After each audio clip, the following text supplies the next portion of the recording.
Allah Bapa di surga, yang selalu kami puji sembah lewat anakmu Yesus Kristus.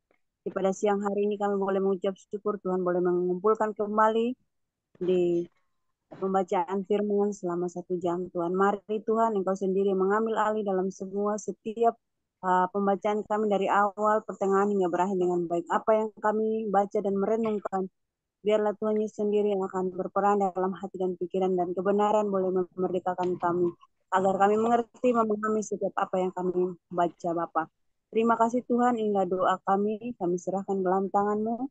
Hanya dalam nama Tuhan Yesus Kristus, haleluya, amin. Amin. Salam ibu-ibu, selamat siang. Kita baca dari 1 Yohanes 4 dan pasal 4 dan 5 ya ibu-ibu. Jadi kita ada berapa orang? Ada 8 orang. Jadi Bu Joli kita bacanya 3 ayat ya Bu. Iya. Nah, itu Bu Sandra nyimak. Di sini ada Ibu Grace juga baru. Ini namanya mirip. Mirip Ada Grace ya. dengan Grace yang satu. Ini Grace yang berbeda. Selamat datang Iya. Ibu Grace. Selamat datang. Shalom. Shalom semua. Oke, siapa Bu Mensi katanya Bu Sarah ini. Bu Sarah lagi Bu Sandra. Yang nyimak tadi Bu Sandra ya. Oh ya.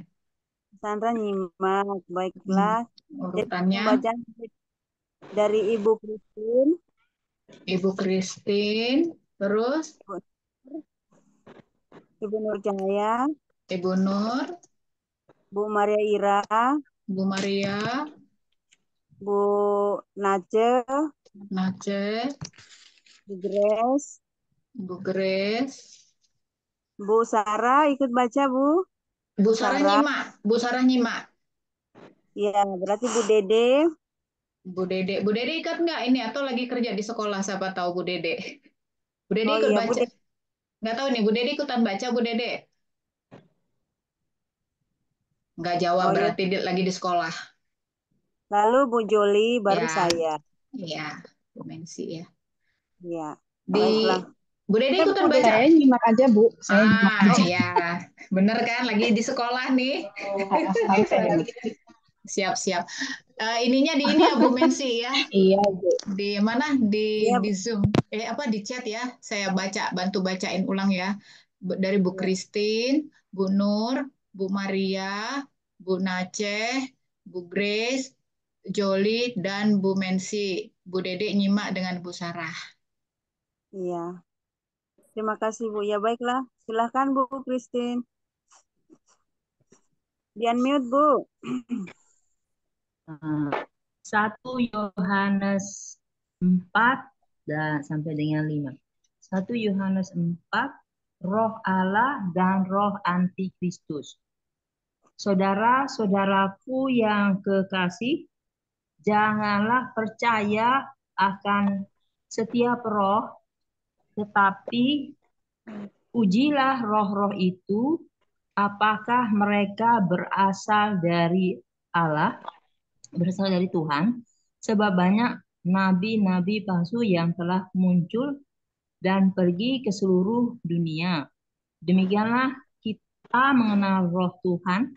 Setiap roh yang mengaku bahwa Yesus Kristus telah datang sebagai manusia berasal dari Tuhan, dari Bapa Surgawi, dan setiap roh yang tidak mengaku Yesus tidak berasal dari Bapa Surgawi. Roh itu adalah roh antikristus, dan tentang dia telah kamu dengar bahwa dia akan datang, dan sekarang ini dan sekarang ini ia sudah ada di dalam dunia. Amin. Amin. Hanya 3 kan? Ya Bu. 3 kan 4 ini? 4 sudah di ibunya. Saya nomor 5.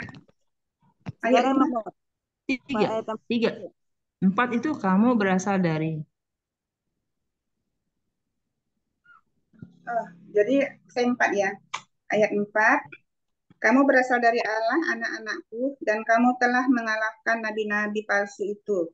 Sebab roh yang ada di dalam kamu lebih besar daripada roh yang ada di dalam dunia.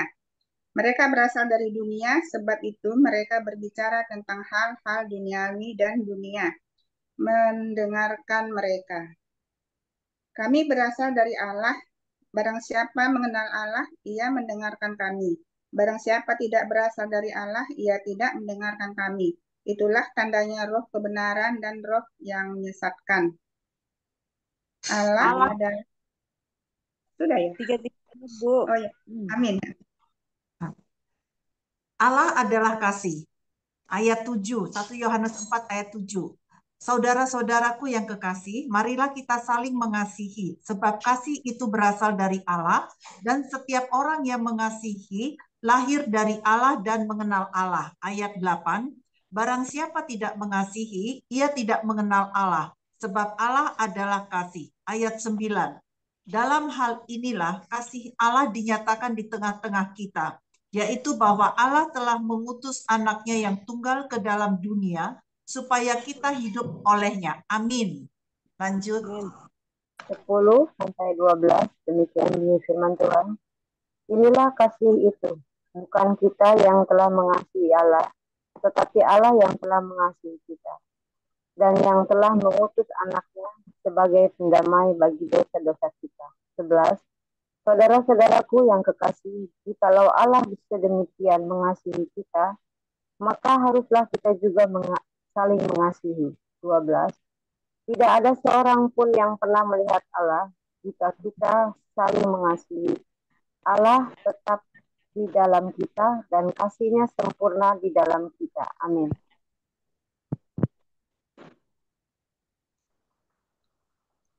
Demikianlah kita ketahui bahwa kita tetap berada di dalam Allah dan Dia di dalam kita. Ia telah mengaruniakan kita mendapat bagian dalam rohnya. 14. Dan kami telah melihat dan bersaksi bahwa Bapa telah mengutus anaknya menjadi juru selamat dunia. 15. Barang siapa mengaku bahwa Yesus adalah anak Allah dan Allah tetap berada di dalam dia dan dia di dalam Allah. Amin. 16. Kita telah mengenal dan telah percaya akan kasih Allah kepada kita. Allah adalah kasih, dan barang siapa tetap berada di dalam kasih, ia tetap berada di dalam Bapa dan Bapa di dalam Dia. 17. Dalam hal inilah kasih Bapa sempurna di dalam kita, yaitu kalau kita mempunyai keberanian percaya pada hari penghakiman, karena sama seperti Dia, kita juga ada di dalam dunia ini. 18. Di dalam kasih tidak ada ketakutan. Kasih yang sempurna melenyapkan ketakutan, sebab ketakutan mengandung hukuman, dan barang siapa takut, ia tidak sempurna di dalam kasih. Amin. 19, kita mengasihi karena Allah lebih dahulu mengasihi kita. Jika seorang berkata, aku mengasihi Allah dan ia membenci saudaranya, maka ia adalah pendusta. Karena barang siapa tidak mengasihi saudaranya yang dilihatnya, tidak mungkin mengasihi Allah yang tidak dilihatnya. Ayat 21, dan perintah ini kita terima dari Dia. Barang siapa mengasihi Allah, ia harus juga mengasihi saudaranya. Amin.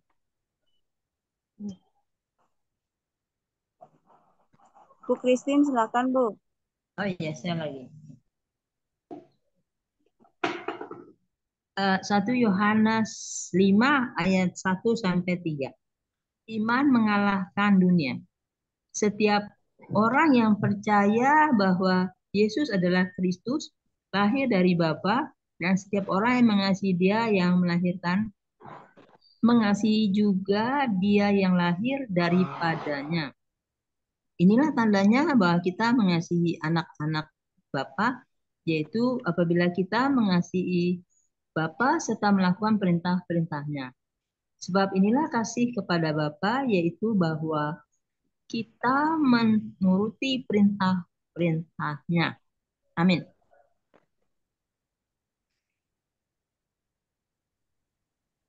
Belum sampai perintah-perintahnya itu tidak berat. Oh, Amin. ya, amin ya. Amin, amin. Menuruti perintah. Saya ya. Saya Kak Bu. ayat 4, 5, dan 6. Sebab semua orang lahir dari Allah mengalahkan dunia, dan inilah kemenangan yang mengalahkan dunia, iman kita. Siapakah yang mengalahkan dunia selain daripada dia yang percaya bahwa Yesus adalah anak Allah? Kesaksian tentang anak Allah. Inilah dia yang telah datang dengan air dan darah, yaitu Yesus Kristus. Bukan saja dengan air, tetapi dengan air dan dengan darah. Dan Roh yang memberi kesaksian, karena Roh adalah kebenaran. Amin. Ayat 7 sampai 9. 1 Yohanes 5 ayat 7 sampai 9. Sebab ada 3 yang memberi kesaksian di dalam surga, Bapa, Firman, dan Roh Kudus, dan ketiganya adalah satu. Dan ada 3 yang memberi kesaksian di bumi, roh dan air dan darah, dan ketiganya adalah satu. Kita menerima kesaksian manusia, tetapi kesaksian Allah lebih kuat, sebab demikianlah kesaksian yang diberikan Allah tentang anaknya. Amin. Lanjut. 10 sampai 12. Barang siapa yang percaya anak Allah, barang siapa percaya kepada anak Allah, ia mempunyai kesaksian itu di dalam dirinya. Barang siapa tidak percaya kepada Allah, ia membuat dia menjadi pendusta, karena ia tidak percaya akan kesaksian yang diberikan Allah tentang anak. 11. Dan inilah kesaksian itu, Allah telah mengaruniakan hidup yang kekal kepada kita, dan hidup itu ada di dalam anak. 12. Barang siapa memiliki anak, ia memiliki hidup. Barang siapa tidak memiliki anak, ia tidak memiliki hidup. Amin. Amin.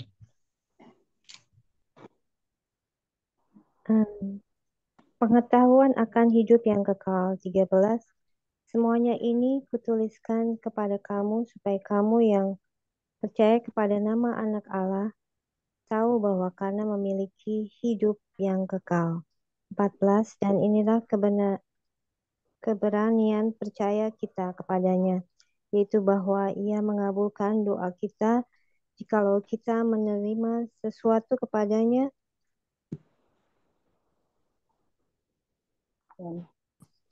Meminta sesuatu. Silakan, Bu. Kayaknya ini apa? Pris ya?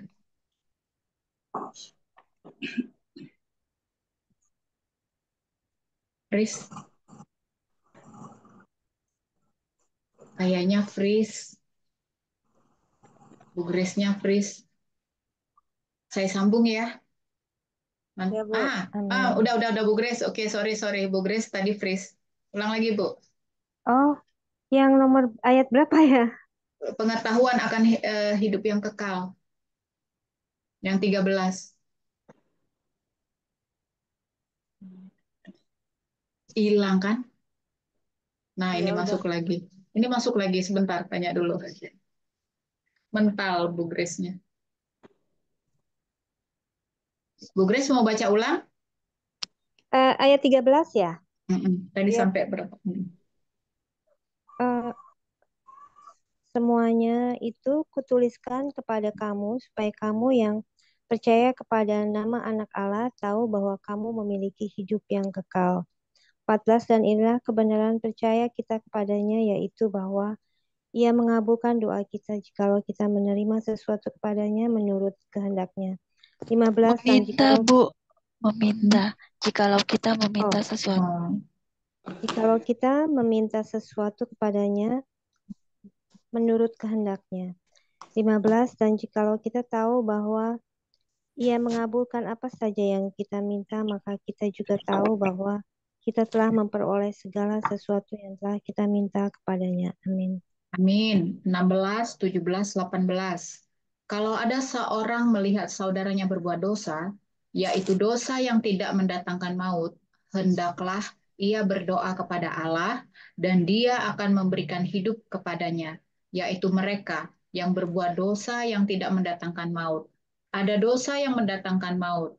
Tentang ini tidak kukatakan bahwa ia harus berdoa. 17. Semua kejahatan adalah dosa, tetapi ada dosa yang tidak mendatangkan maut. 18. Kita tahu bahwa setiap orang yang lahir dari Bapa tidak berbuat dosa, tetapi dia yang lahir dari Bapa melindunginya, dan si jahat tidak dapat menjamahnya. Amin. Amin. 11.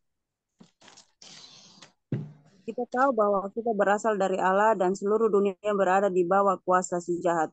Akan tetapi kita tahu bahwa anak Allah telah datang dan telah mengaruniakan pengertian kepada kita supaya kita mengenal yang benar. Dan kita ada di dalam benar, kita ada dalam yang benar. Di dalam anaknya Yesus Kristus, dia adalah Allah yang benar dan hidup yang kekal. Ayat 1, anak-anakku waspadalah terhadap segala berhala. Amin. Terima kasih Ibu-Ibu. Silakan Bu Juli. Kita mau ngapain, Bu? Itu ada ibu-ibu yang baru, ntar bingung mau ngapain. Kita apa namanya Bu Joli? Kita Merenungkan bersaat teduh, ya.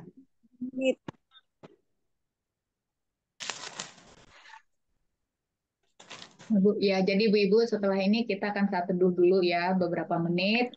Saya akan pasangkan musik untuk Ibu minta bantuan Roh Kudus, rema apa yang akan di-sharingkan satu sama lain yang bisa menopang kita semua.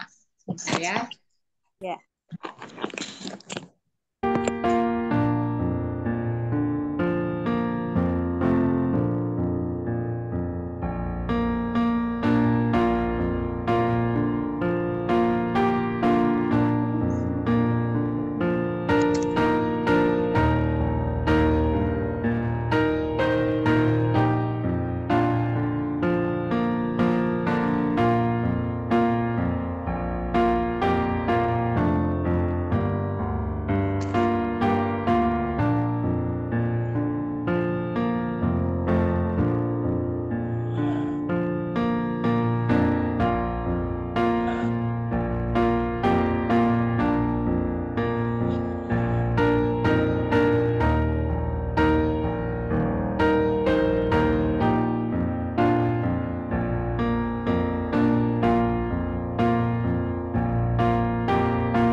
Mungkin ada dari pembacaan kita, silakan Ibu-Ibu yang membagi rema atau sudah mendapatkan ayat-ayat untuk dibagikan bagi kita. Silakan Ibu-Ibu.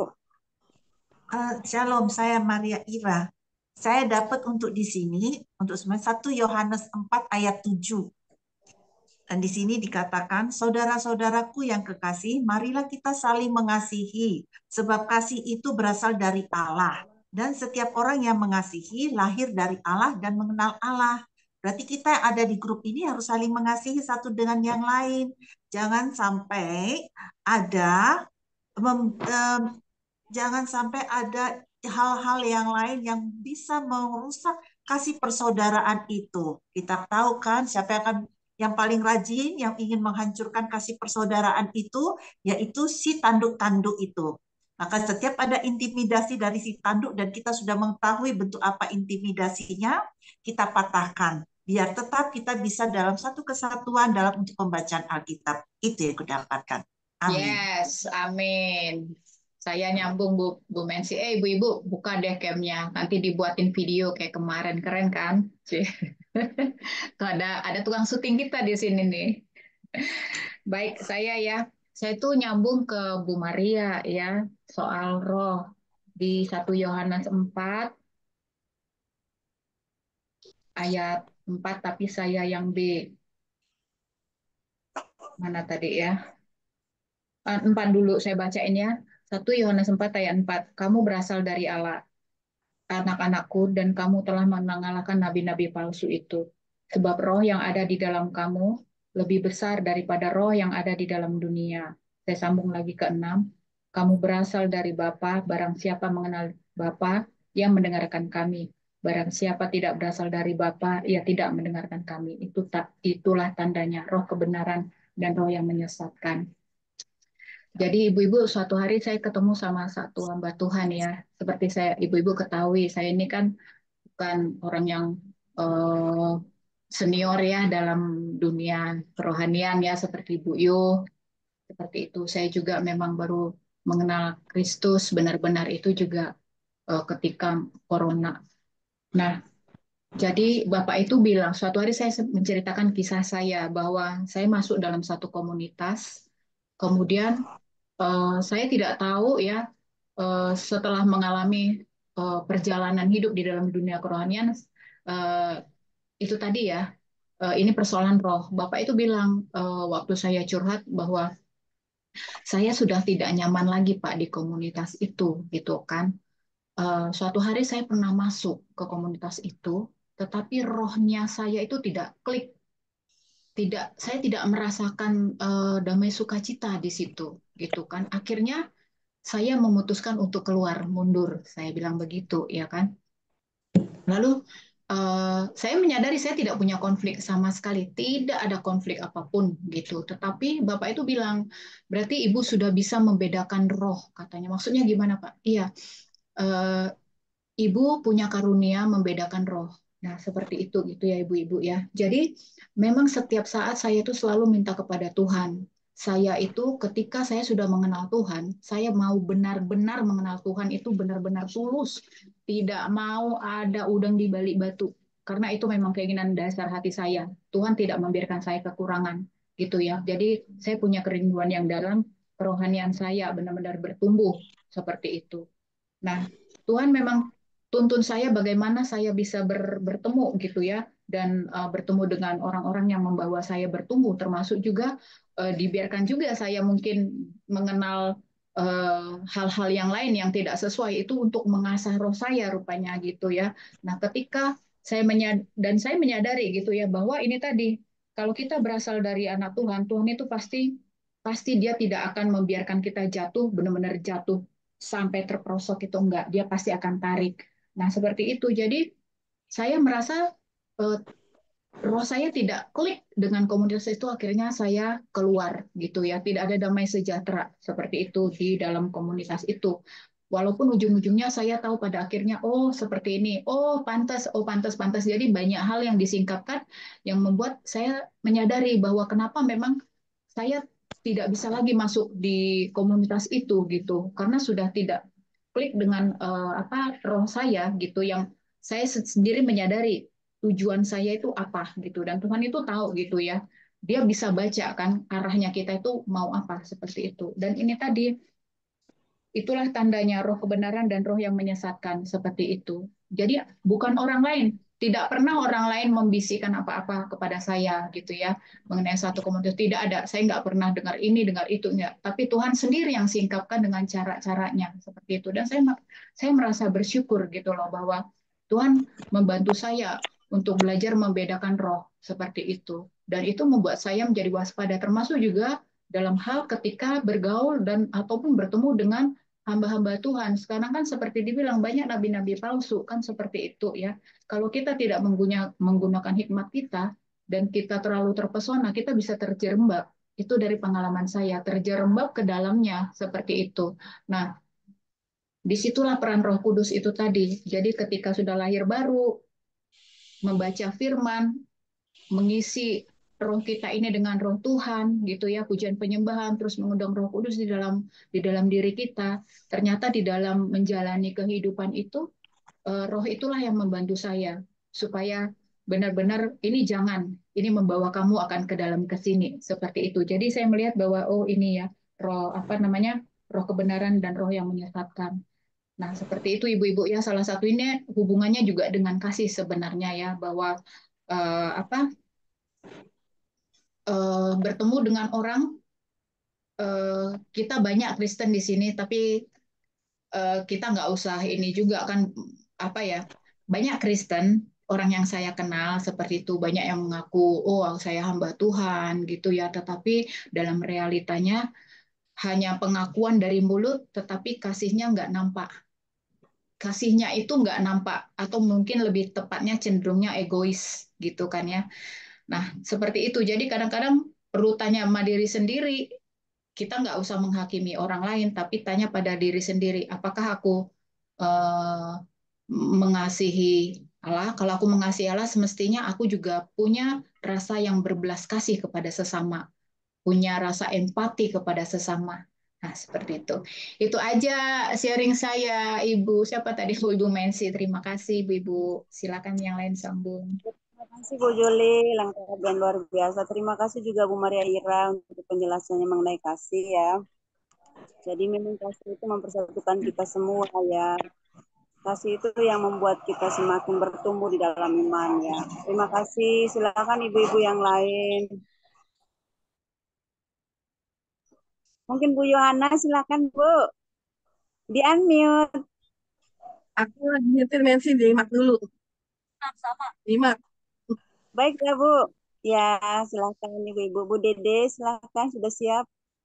Oke, saya coba ya. Ini saya dari 1 Yohanes 5 ayat 20 sampai 21. Akan tetapi kita tahu bahwa anak Allah telah datang dan telah mengaruniakan pengertian kepada kita. Yang saya garis bawahi adalah pengertian. Supaya kita mengenal yang benar. Dan kita ada di dalam yang benar. Di dalam anaknya Yesus Kristus, dia adalah Allah yang benar dan hidup yang kekal. Kemudian di ayat 21-nya, anak-anakku waspadalah terhadap segala berhala. Kadang-kadang kan kita mengenal berhala itu hanya sebagai patung. Tapi saya lihat di KBBI, itu sebenarnya sesuatu yang didewakan, sesuatu yang lebih tinggi nilainya daripada Allah.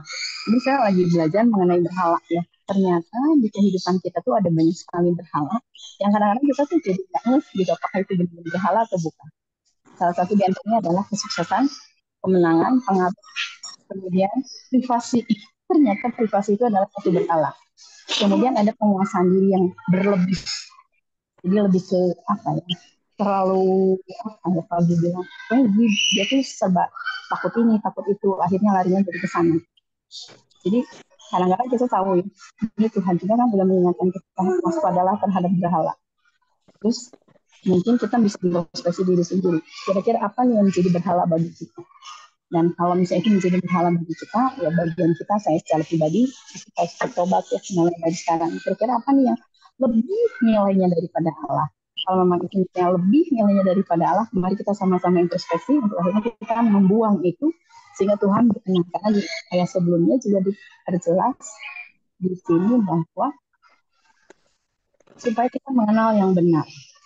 Itu kuncinya, supaya kita mengenal yang benar, karena Allah sendiri memberikan kepada kita pengertian. Ketika Allah memberikan kepada pengertian, otomatis sebenarnya kita udah tahu nih, ini nggak boleh, ini boleh. Tapi kembali, bukan itu boleh dan nggak boleh seperti yang tadi Bu Joli bilang kan, bukan orang lain yang membisikkan kepada kita, tapi dari dalam diri kita sendiri. Yang kita tahu bahwa ini benar, ini tidak benar. Ini boleh, ini tidak boleh. Ketika kita dibisiki oleh orang lain dalam tanda kutip, kadang-kadang kita merasa bahwa itu dipaksa. Tapi kalau misalnya kita sendiri yang melakukan itu di dalam hati kita, itu berarti ya Tuhan sendiri yang ingin supaya kita membuang hal-hal itu yang menjadi berhala bagi kita. Itu saja sih Bu Mensi ya.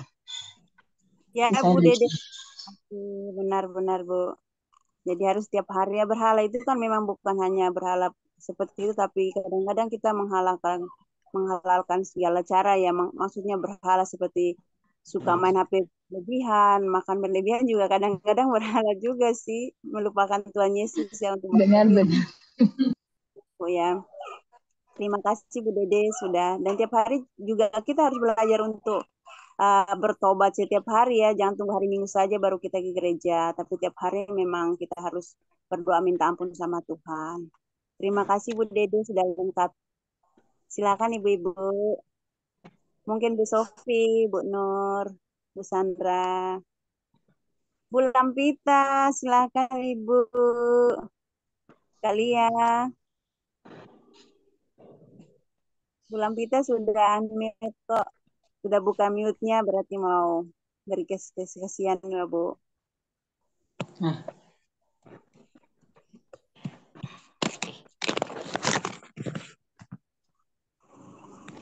Ya. Ya. Ini Bu, saya mendapat gini. Di 1 Yohanes 4 ayat 19 dan 20. Kita mengasihi karena Allah lebih dahulu. Kita mengasihi karena Allah lebih dahulu mengasihi kita.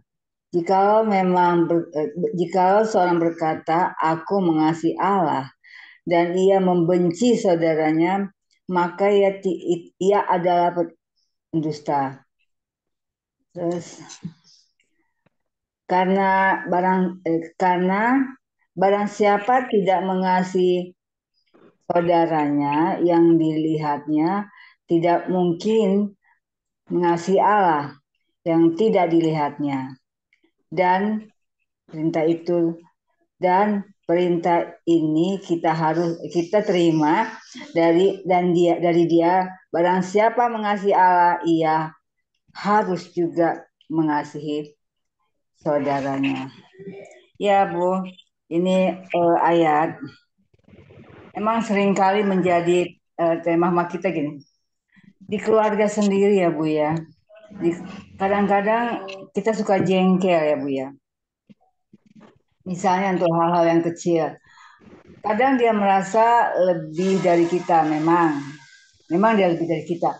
Tetapi kalau bicara dia yang selalu mau menang, mau merasa dia yang paling benar. Ini saudara ini ya. Dia merasa lebih hebat gitu ya.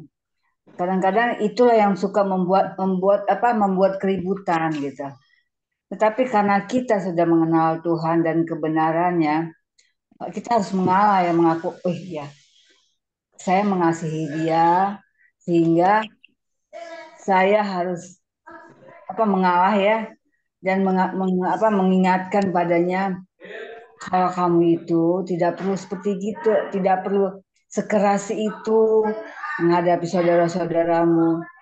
Jadi kadang-kala ketika ada ya Bu ya, kan godaan, kita mau kesal, mau sama saudara benci, tapi saya langsung suka ingat Bu, Lampita, katanya kamu sayang sama Tuhan Yesus, karena katanya kamu mengasihi. Bagaimana mungkin kamu mengasihi Tuhan Yesus, sedangkan saudara kamu baru berbuat begitu saja, kamu udah kesal gitu ya.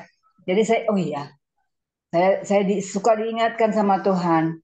Jadi puji Tuhan, semakin kita mengenal Tuhan itu, kita tidak semakin gampang untuk sakit hati, marah, atau apapun itu ya. Karena memang menjadi pegangan sama kita kasih Kristus itu Bu yang saya bisa katakan, yang saya bisa dapat. Terima kasih Tuan Lampita, luar biasa, benar itu Bu ya. Jadi kasih itu yang perlu kita tanamkan dalam diri, karena kasih itu kan panjang sabar, kasih itu lemah lembut, kasih itu melupakan kesalahan saudara-saudari kita. Dan itu juga menguatkan supaya kita jangan mudah menghakimi mereka, karena di ayat 19 itu kan dikatakan di Yohanes 4 ayat 9, kita mengasihi karena Allah lebih dahulu mengasihi kita. Jadi kita tidak mempunyai hak atau mempunyai hak untuk menghakimi orang lain.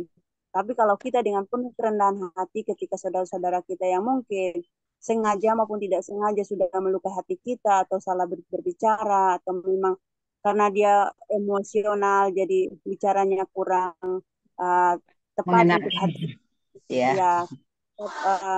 Untuk ingat bahwa kita harus mengasihi dia karena dia juga manusia yang tidak sempurna juga kita. Gitu. Terima kasih ya Bu. Yang lain mungkin saya mau tambah Bu Lampita itu soal yang itu, tapi kayaknya ada beberapa ibu yang pernah dengar ya yang saya cerita. Jadi mengenai masa lalu sih nggak apa-apa ya ibu-ibu ya. Saya tambahin yang Bu Lampita soal saudara. Kalau saya ini masa lalu, kalau Bu Lampita mungkin saudara, kalau saya ibu. Kayaknya di sini ada Bu Dede yang pernah saya cerita ya. Waktu itu sedikit orang sih yang mendengar. Jadi kalau saya itu malah punya dulu ya dendam itu justru dengan ibu saya. Ya Ya. dulu waktu saya, iya. Jadi waktu saya masa lalu, tapi saya ceritakan masa lalu ya Bu ya.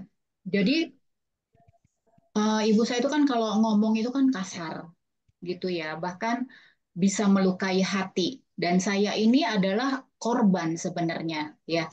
Nah, dulu saya ingat sekali kalau ibu saya itu ngomong itu pernah ibu saya itu mempermalukan saya di grup keluarga gitu ya. Nah, ketika dia mempermalukan saya, jadi contohnya misalnya gini ya, oh dasar bodoh nggak punya otak. Nah, jadi kata-katanya itu terus terngiang gitu loh di dalam diri saya. Nah, sementara saya kan sudah menikah, ya saya sudah menikah dan saya punya anak, kemudian saya dipermalukan. Nah, ketika itu saya dendam dan marah kepada ibu saya, tapi saya tidak tahu, tidak mengerti bagaimana saya menunjukkan kemarahan saya. Akhirnya saya blok nomor ibu saya di HP, lalu media sosialnya semua saya unblock. Saya tidak mau berteman sama ibu saya. Saya benar-benar menarik diri saya karena apa? Saya terlanjur terluka ketika itu. Nah, kemudian saya juga nggak mau pulang ya, nggak mau pulang ke Medan karena saya sudah membayangkan kalau saya ketemu ibu saya dan saya mendengarkan perkataannya betapa sakitnya saya gitu. Jadi percuma saya pulang untuk apa? Kan seperti itu. Nah, kemudian jadi terjadi titik balik di dalam hidup saya ketika Tuhan tangkap saya, ya gitu ya. Saya benar-benar lahir baru, ya. Jadi segala kemarahan dan segala hal yang tersimpan di bawah alam sadar saya itu sudah ditarik habis-habisan gitu ya. Dan saya bersyukur ya ada beberapa memang hamba Tuhan yang memulihkan saya dan untuk pemulihan saya itu perlu waktu mungkin 3 bulan 4 bulan dan itu berproses terus. Nah, pada bulan Desember tahun 2000 berapa ya yang corona itu. Nah, Desember itu suatu hari itu saya ditantang untuk pulang, ya kan? Ayo dong pulang ke Medan, pulang ke Medan. Itu setelah saya lahir baru itu ya, setelah saya mengenal Tuhan dan saya pujian penyembahan dan saya mengklaim diri saya bahwa tidak terjadi apa-apa dengan diri saya dan saya sudah bisa memaafkan ibu saya. Jadi saya minta tolong adik saya Mary yang sudah di Medan. Saya bilang gini, Mer, tolong dong aku di-friend-kan lagi gitu maksudnya. Tapi ibu saya tuh nggak tahu kalau saya tuh sudah nggak berteman karena saya hapus semuanya. Saya bilang adik saya, tolong dong aku di add friend. Kamu pegang tuh HP-nya Mama deh, ntar aku accept gitu ya. Jadi tolong dong nomorku dimasukin. Jadi udah kayak gitu gitu. Loh emang kenapa Kak? Nggak apa-apa gitu kan. Saya nggak ngasih tahu apa yang terjadi ya kan kalau saya sudah blok semua nomor ibu saya. Nah, ketika saya Desember itu, saya itu benar-benar berperang dengan diri saya menjelang Desember saya pulang ke rumah. Saya berperang dengan diri saya bilang, Tuhan, urapi kupingku Tuhan. Kalau memang aku pulang, aku sudah tidak, apapun yang diomongin nanti, aku mau dicaci kayak mau dimaki, aku bisa kuat gitu. Nah, jadi itulah ibu-ibu ya. Jadi selama menjelang pulang itu saya benar-benar mempersiapkan diri saya, kuping saya termasuk juga hati gitu. Supaya apa? Supaya saya nggak terluka lagi gitu kan. Karena saya sudah mengklaim kok, aku sudah memaafkan ibuku kok gitu. Tidak akan ada luka seperti itu kan. Nah, jadi hari yang ditunggu-tunggu itu pun tiba gitu ya. Jadi ceritanya pulanglah ke Medan, saya dengan anak-anak saya. Saya pulang, sebelum masuk pintu itu saya langsung tumpang tangan lagi ke kepala saya. Jangan sampai saya terluka gitu. Tapi memang yang terjadi memang saya tidak terluka, ya. Malah Tuhan itu memberi saya apa namanya belas kasih, ya. Jadi yang tadinya apa yang tadinya saya terluka, Tuhan balik menjadi hati yang berbelas kasih seperti itu kepada ibu saya. Jadi di sana kerjaan saya tuh akhirnya mendoakan ibu saya gitu kan ya. Saya mendoakan ibu saya, jadi apapun yang apa ibu saya sampaikan atau kata-katanya yang mungkin agak sedikit itu kayak saya bisa nggak dengar gitu loh. Bahkan saya belajar untuk mengarahkan ibu saya untuk berkata-kata, cobalah berkata-kata positif, gitu kan, sehingga orang yang mendengar pun itu tidak akan menjauh, kan seperti itu. Nah, jadi saya mempelajari di sini bahwa ketika Tuhan sudah membuang semua manusia lama saya, ternyata rasa kebencian saya itu diubahnya menjadi rasa berbelas kasih seperti itu. Bahwa Tuhan mengatakan bahwa kamu harus mendoakan ibumu. Bahwa ibumu itu punya kepahitan di masa lalu. Jadi saya kayak disingkapkan semua. Dan dari situlah saya pelan-pelan ya mendoakan ibu saya.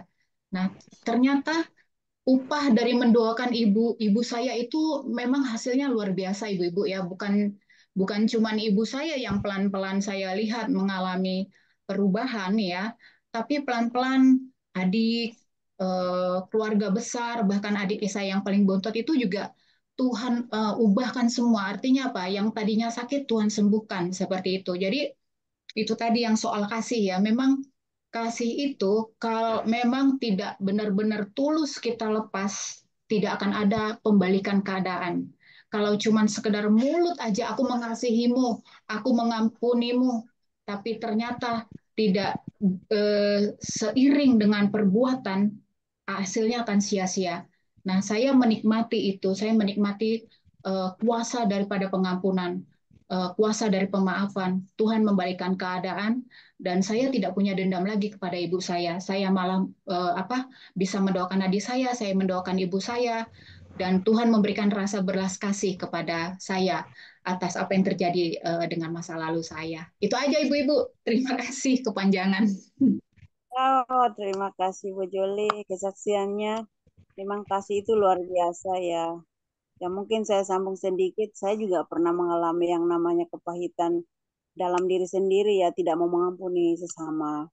Jadi ibu-ibu dulu saya juga begitu sebelum seperti ini. Saya perkataan saya selalu yang keluar tuh kata-kata kasar loh ibu-ibu. Jadi berpikir kenapa saya mulut saya tuh yang pikir di hati saya tuh yang baik, tapi yang keluar dari mulut itu yang kata-kata kasar. Akhirnya saya belajar untuk mendamaikan diri sendiri. Oh, siapa sih saya ini? Siapa sih saya kok selalu perkataan saya ke orang lain tuh selalu kasar. Akhirnya saya seperti Bu Juli juga, saya minta Roh Kudus urapi mulut bibir saya ya, supaya ketika saya berbicara dengan orang jangan menyakiti hati mereka. Dan itu terjadi. Saya tapi bukan langsung berubah 100% ya ibu-ibu. Jadi setiap kali ada pertemuan, ada keluarga, saya berdoa. Saya bilang Tuhan, jamah mulut saya ketika saya berbicara dengan orang lain, tidak menyakiti mereka. Yang kedua, saya susah untuk mengampuni dulu.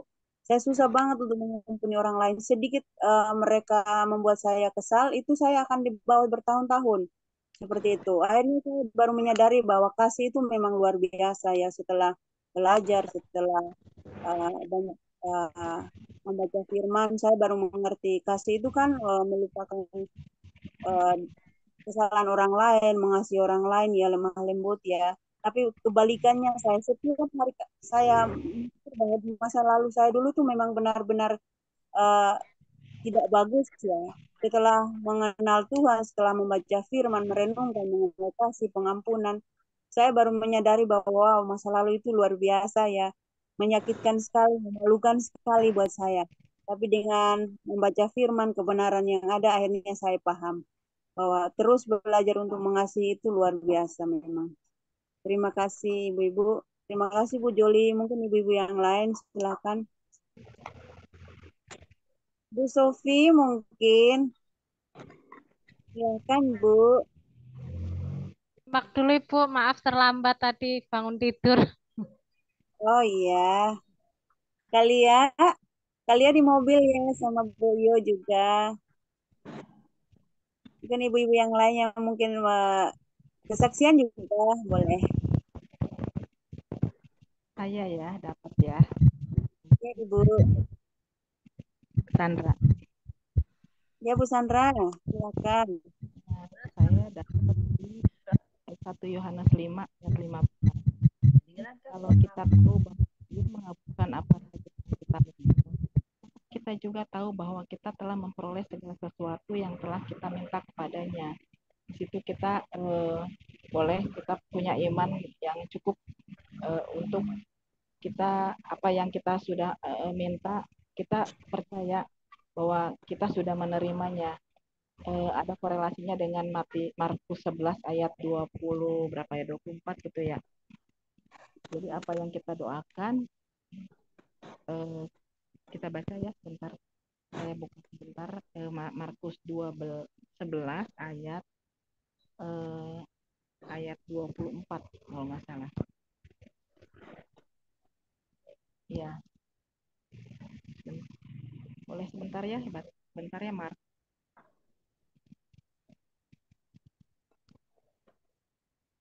Markus 11. Ya, intinya kalau kita punya iman, kalau kita punya iman, apa yang kita doakan ya di Markus 11 ayat 24, karena itu aku berkata kepadamu, apa saja yang kamu minta dan doakan, percayalah bahwa kamu telah menerimanya, maka hal itu akan diberikan kepadamu. Jadi di sini ada 2 ayat yang bersangkutan bahwa kita kalau kita sudah meminta, kita nggak usah ragu bahwa kita sudah menerimanya dan itu akan terjadi.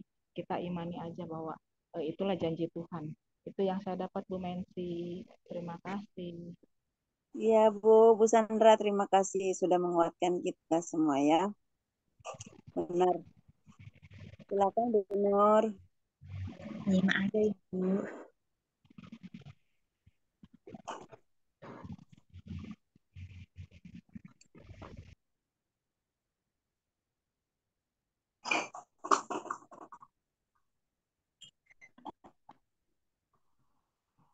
Tuh Ibu Grace, Ibu Sarah, Ibu Bu Sarah, Christine.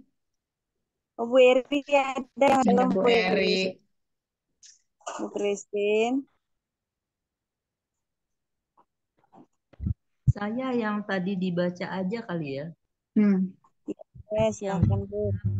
Ujilah roh-roh itu apakah dari Tuhan atau tidak. Itu ya.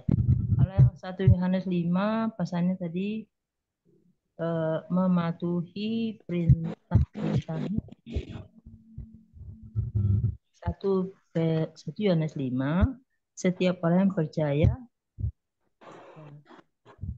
Ayat yang kedua, inilah tandanya bahwa kita mengasihi anak-anak Allah, ya kita mengasihi anak-anak Bapa surgawi dan melakukan perintahnya. Sebab inilah kasih kepada Bapa, yaitu bahwa kita menturuti perintah-perintahnya. Nah, itu aja sih yang saya dapat. Ya, terima kasih Bu Christine. Bagi ibu-ibu, Bu Nace, mungkin Bu Grace, mungkin menambahkan Bu Sarah. Shalom. Shalom Ibu. Di sini kami ikut jumlah baca kita beberapa waktu ya. Tapi di sini kami memberanikan diri karena di sini ayatnya memang buat saya seperti ini. 1 Yohanes 4 ayat 18. Di dalam kasih tidak ada ketakutan. Kasih yang sempurna melenyapkan ketakutan. Sebab ketakutan mengandung hukuman dan barang siapa takut, dia tidak sempurna di dalam kasih. Ini saya sharingkan firman ini. Udah rasa takut. Takut salah mengartikan yang ada di dalam firman ini. Jadi di sini kalau kami takut terus kami tidak men-sharingkan firman yang kami dapat, berarti kasih kami tidak sempurna di hadapan Allah. Jadi sore ini saya memberanikan diri men-sharingkan firman Tuhan untuk diri saya supaya saya tidak takut kalau saya ikut baca firman ini untuk men-sharingkan. Karena udah beberapa waktu ikut suruh sharing, saya nggak berani sharing. Ini rasa takut saya selalu timbul. Nggak punya keberanian untuk sharing firman. Saat ini saya beranikan, saya minta pimpinan Roh Kudus supaya saya bisa sharing dari mulai saat ini dan seterusnya ke depan. Itu aja sih yang saya sharingkan. Ya, terima kasih Bu. Memang harus kita mengandalkan Roh Kudus ya. Awal-awalnya mungkin kita juga tidak berani, tetapi kalau kita minta kekuatan dari Roh Kudus akan memampukan kita. Tidak sendiri ke kita, Bu. Terima kasih ya, Bu Nace. Baiklah ibu-ibu, mungkin kita sore ini sampai di sini kita akan minta Ibu Maria Ira untuk tutup kita dalam doa. Bu Maria Ira masih ada? Oh sudah, oh ada. Halo Maria, ya. Dengan hormat ya Bu, minta tutup dalam doa. Ibu siapa? Bu Maria Ira. Oke, baik. Bapa kami di surga, dalam nama Yesus Kristus Tuhan. Tuhan, terima kasih Tuhan atas segala kebaikan yang sudah Engkau berikan kepada kami semuanya untuk wanita-wanita pembaca Alkitab yang ada di grup ini. Terima kasih atas waktu yang sudah Engkau berikan kepada kami. Ya Roh Kudus, kuasailah kami semuanya yang ada di dalam grup ini, sehingga firman-firman yang kami baca tidak ada satupun yang gugur di dalam hati dan pikiran kami. Biarlah firman-firman itu terpatri pada loh hati kami, pikiran kami, dan perasaan kami, sehingga kami bisa menjadi pelaku firman yang seperti yang Engkau inginkan. Bapa kami di surga, dalam nama Yesus Kristus Tuhan. Sebentar kami akan melakukan aktivitas ini dan kami meminta berkat daripadamu Tuhan untuk memberkati kami semuanya. Berkatilah kami dengan berkat yang terbaik dari surgawi, berkati pula tangan kami saat kami melangkah, berikanlah kami sehingga saat kami melangkah, biarlah kami bisa menjadi terang daripadamu dan kami bisa memberikan api kasih-Mu kepada yang lainnya. Bapa di surga, ikatkanlah kami semua yang ada di dalam grup ini dengan kasih dari surgawi dan sehingga kami bisa menjadi pelaku-pelaku firman yang menyenangkan-Mu. Berkati pula langkah-langkah dalam kehidupan kami. Terima kasih Tuhan, dalam segala hal kami selalu berkata kami bersyukur mempunyai Bapa yang baik seperti Engkau. Dalam nama Yesus Kristus Tuhan kami mengalaskan doa dan permohonan ini. Haleluya. Amin. Amin.